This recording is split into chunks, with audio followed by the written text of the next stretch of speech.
welcome back to week 3 of Anthem. And as we get started today, I would love to know if you have a song that gets stuck in your head over and over. Is there a song that you know, maybe you like it, maybe you don't, that keeps getting stuck in your head every time that you hear it? It might be a song that you hear on TikTok, might be a song from a TV show. Music often helps us to express more difficult emotions. Sometimes when we're feeling sad or angry or grieved about something, a song can really be helpful for processing how we're feeling. So let's take a minute right now and answer this question. Has a song ever made you mad or sad? Or maybe you want to answer a different question. Is there a song that you always listen to when you're sad or maybe when you're angry?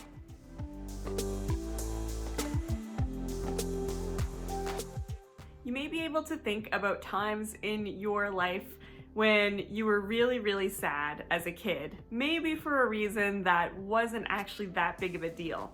I know for me, my dad and I used to go to the mall on Tuesday nights when I was growing up. It was kind of just like time for me and him. And I can remember as a kid, every Tuesday that we went to the mall, that we didn't end up going to get ice cream, I would get so sad and so angry, and I would be crying and angry in the car on the way home. Nowadays, if my dad took me to the mall and we didn't get ice cream, I might feel sad about it, but I don't think I would be that upset. I probably wouldn't cry. I don't know about you, but I don't know too many people who are really good at dealing with sad feelings when they come. A lot of people mask sadness by instead being angry or sarcastic or maybe a little bit callous. Some people feel embarrassed when they get sad, or sometimes we try and just ignore our sadness because we would rather think about happy things. So today, remember, we're talking about Anthem. And we're talking about the Psalms and how worshiping God through these songs and rhymes that were written is not only something that's beautiful, it's not just something that's nice to read, but it's also really useful for our lives. And in the Psalms, there are moments of sadness that are called laments. And when we can read these laments, we start to learn how God can help us when we're sad. So a lament is an expression, a really strong or passionate expression of grief or sorrow. And when we're lamenting, it means that we're feeling our sadness instead of ignoring it. We're facing it instead of trying to push it down or push it away. And we're working through our sadness instead of just trying to get over it. I can remember a time I was really sad. When I was in my final year of university, my parents got called to a church that is in Newfoundland, and I was still in university, so I stayed behind. And I didn't realize how sad that really made me. I tried to ignore the sadness, and that just made me feel angry and anxious. I tried not to think about it, tried not maybe to talk to them to see if that would help, and none of that worked. It was only when I faced my sadness and I turned to God and I asked Him to help me that I started to feel better about them moving away. It was still sad, but I knew that God was in control, that He had a plan, and that He would be there to listen when I was sad and to be with me even when I felt like I was alone, actually never alone. And that really helped me through my sadness. Guys, there's a common mistake that we make in Christianity, that if we're following Jesus, it means we shouldn't have certain feelings, that we should always be joyful, always be happy. Sometimes we feel like if we're experiencing something like frustration or sadness or grief, that it means that we don't trust God and who He is. But the Bible tells us a totally different story. The Bible is full of people who experience sadness, grief, anger. I'm going to read to you a lament right now. It's from Psalm 55. And this psalm is actually an expression of anger after being betrayed by a friend. Listen to my prayer, O God, and don't ignore my cry for help. Please listen and answer me, for I'm overwhelmed by my troubles. My enemies shout at me, making loud and wicked threats. They bring trouble on me and angrily hunt me down.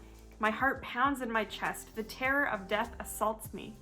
Fear and trembling overwhelm me, and I can't stop shaking. Oh, that I had wings like a dove, that I would fly away and rest.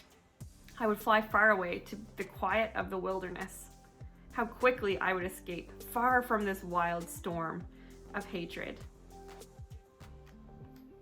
Now, I don't know about you, but I can tell that the person who wrote this is not okay. They're in a lot of distress. They're experiencing a lot of anger. They have a lot of grief. And what they're saying essentially in this psalm is, God, I'm not okay. I'm not okay with the injustice that's happening right now. I'm not okay with the way that I'm being treated. We know that we're in good company here because we're living in a world right now that's more connected than ever, which means that we don't just see some of the brokenness of the world and the tragedies that happen in our immediate circles, but we're able to see through our phones and through TV, through the internet, things that are happening around the world that make us really sad or that could grieve us. We see injustice. We see people who are powerful leveraging people who have no power in order to get what they want, more money or more power.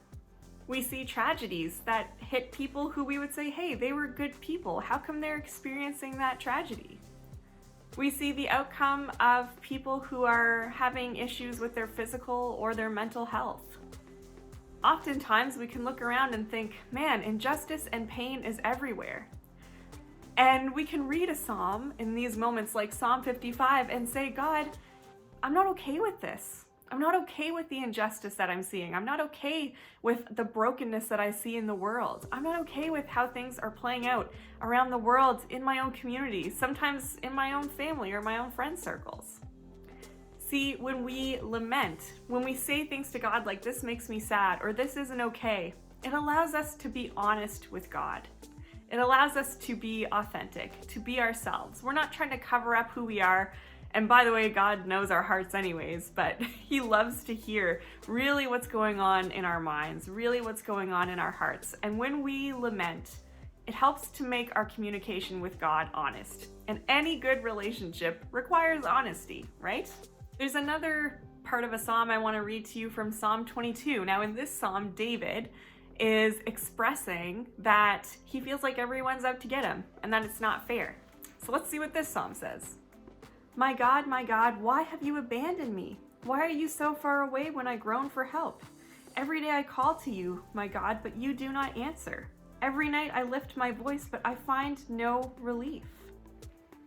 We know from trusting God and from what the Bible says that of course God is always with us. God is there to answer us when we call out to Him. But we all have times, David was known as the man after God's own heart. And we all have times when we might be feeling like, God, where are you? You've abandoned me. I can't hear you. I feel like you can't hear me. Even though the truth is that that's not true, God is always with us. He always hears us. He's always working things out on our behalf. We all have times and moments where we feel like maybe God isn't with us. Like maybe He's not really listening. Here's the crazy thing. This next psalm that I want to read you is also by David. It's the very next psalm in the book of Psalms. So we just read Psalm 22. Now we're going to read Psalm 23 and listen to how David talks about God in this psalm. The Lord is my shepherd. I have all that I need. He lets me rest in green meadows, and He leads me beside peaceful streams. He renews my strength. He guides me along right paths, bringing honor to His name. Even when I walk through the darkest valley, I will not be afraid, for you are close beside me. Your rod and your staff protect and comfort me. In this psalm, we see that David acknowledges that life is sometimes difficult and it's sometimes dark. He says, even though I walk through the valley of the shadow of death, he doesn't say, God, thanks for taking me yoink right out of the valley of the shadow of death, flying me over top of it and bringing me to my destination. He still had to go through that, but he has come to a point where he's learned to trust God, even in the darkness. When David felt alone, he learned to say, God is with me. When he felt forgotten, he learned to say, God guides me. When David was in need, he learned to say, God gives me everything that I need. When David felt exhausted, he learned to say, hey, God is the one who makes me new. See, when we acknowledge or we question or we even protest the difficult things that we're going through, it doesn't mean that our faith is shallow or that it's lacking something in any way. Instead, it can actually help our faith grow deeper. See, the Psalms teach us that worship doesn't just happen at our best or our brightest or our most beautiful moments. Like the psalmist, we can worship even in the deepest valleys of desperation. because lamenting helps make our worship deeper, our relationship with God deeper. We see the ultimate example of using the Psalms to lament in a time when things are really hard, actually in the life of Jesus. Jesus, after he was arrested and he knew that he was going to have to die on the cross for our sins, he actually quoted Psalm 22. He quoted a lament. He said, my God, why have you forsaken me?" And think about this, okay? Jesus is God's son.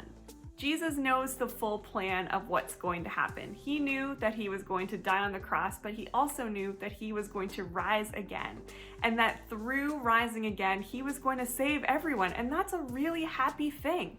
And yet, before he had to die, he still expressed the sadness that he was feeling about it. He still expressed the pain that he was feeling. He still asked the question, "God, why do I have to go through this? Why do I feel like you've abandoned me?" And because Jesus trusted God the Father and had his hope in him and knew who he was, they had a great relationship. Jesus knew that, hey, even though this is going to be hard and it's going to be sad and it's going to be difficult and maybe it's not exactly what I want to do right now or be going through, there's hope on the other side, and I can trust God because he is perfect, he's in control, and his plans will triumph. Thing is, Christianity, following Jesus, it's not just a shallow worldview about, oh, we're just happy all the time and nothing bad ever happens to us and everything is perfect. No. From David to Jesus, and there are so many other examples in the Bible, we see that following God means that we get to express our pain. We don't shy away from difficult things or hard moments, but we actually are empowered by the Holy Spirit to worship God in the midst of them. That's the point. Sometimes life is painful, but we can worship even when it's difficult. Let's take some time to answer another question now. Why do you think that God would want us to lament? And remember, lamenting is an expression of pain or sorrow. Why would God want us to do that? Talk about that.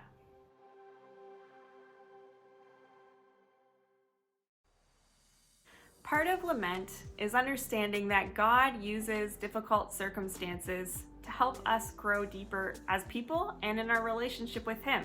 We don't believe that he always causes difficult circumstances, but he can use the difficult circumstances that are a result of our own broken choices or the brokenness because of sin in the world to help us to become better people. And actually, you guys have been practicing lamenting together as a group each week without even really realizing it when you go through your highs and lows, when you talk about the good things that happened, but then you also pick out one bad thing that happened and you express that to the group.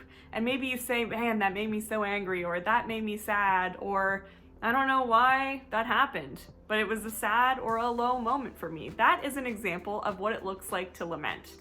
So this week, I want to encourage you to try lamenting when you have a moment that is difficult or that's hard. And remember that expressing your sadness or your grief to God, it's not about having the right words. It's not about trying to be polite or inoffensive to God. Sometimes we think, oh, if I express that I'm upset, maybe God will be hurt by that. No way. And it's also not about trying to impress God with our faith. We can be real. We can be exactly who we are before God. Here are some different things that you could do this week when you hit a difficult moment to express how you're feeling to God. You could think about, what are the emotions around this difficult moment? Am I feeling sad, frustrated, angry? You might even want to go through your phone and look at your emojis and say, which emoji is really how I feel right now? Is it just like the sad face emoji? Is it the crying emoji? Is it like the red faced emoji that looks really angry? And you could say, God, right now I'm feeling red face emoji. That's how I feel about this circumstance because I don't like it. A lot of us probably need to lament about things that got missed because of COVID. We might want to lament and say, God, why hasn't it gone away yet? How come I had to miss that big trip? How come I couldn't see my friends? God, it's not fair that I can't see my family yet. All of those kind of things are laments that we can bring before God. Remember, knowing that he will bring hope out of the situations that we're lamenting. We're trusting that God has plans for everything that we're going through. So we're not just venting to friends and going, oh, this isn't fair, God is so mean to us. But instead it's coming to God and saying, God, this is just how I really feel. And I know deep down inside that you are a good God, that your plans are good, that you will bring good out of this, but right now I'm just really mad. And God will sit with you in that and go, that's fair. That's okay that you don't understand. It's okay that you can't see the big picture. And I'm here, I hear you, and I love you. We're gonna try this right now by answering this question. Is there something in your life right now or in the world that you lament?